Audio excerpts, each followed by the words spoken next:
आगाह के मौके अहम खबर है। जस्कम चेयरमैन सनान कुरैशी ऐं कारकुननि खिलाफ़ बेरिया हटाइण वारो केस अदालत गैर हाज़िरी ते टिनि जवाबदारनि जा ज़मानत न थियण जोगा वारंट जारी करे छॾिया। अदालत साजिद हुसैन, वहीद अहमद ऐं शबीर जा गिरफ़्तारी वारंट जारी करे छॾिया आहिनि। अदालत जस्कम चेयरमैन समेत 42 जवाबदारनि खे केस जा नक़ुल फ़राहम करे छॾिया आहिनि। अदालत जो जांच ऑफिसर खे समूरनि दस्तावेज़नि समेत पेश थियण जो हुकुम ॾिनो वियो आहे।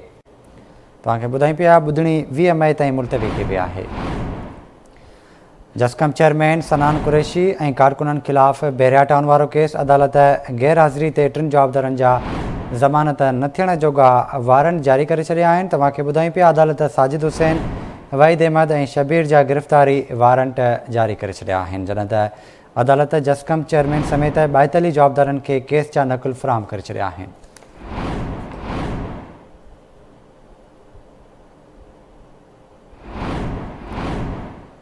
जस्कम चेयरमैन सनान कुरैशी ऐं कारकुननि खिलाफ़ बेरिया हटाइण वारो केस अदालत गैर हाज़िरी ते टिनि जवाबदारनि जा ज़मानत न थियण जोगा वारंट जारी करे छॾिया आहिनि। तफ़सील वठंदासीं कराची मां आमिर सिप्रो खां। आमिर, आगाह कजो।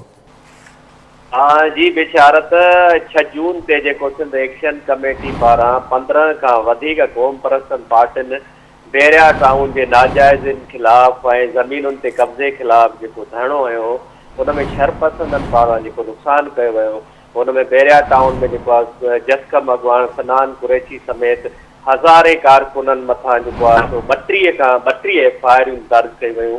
अॼु उन्हनि जी फ़ैसिले जी जेको आहे कोर्ट में ॿुधणी थी आहे ऐं गैर हाज़ुर रहंदड़ जेके जस्कम जा 3 अॻवान आहिनि, उन्हनि जा नाक़ाबिले ज़मानत वारंट जेको आहे जारी कया विया आहिनि।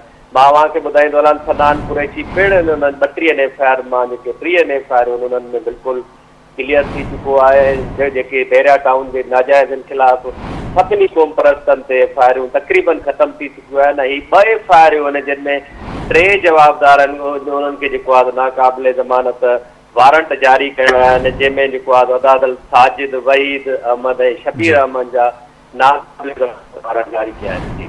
ठीकु आहे आमिर, वॾी महिरबानी अव्हांजी तफ़सील खां करण लाइ।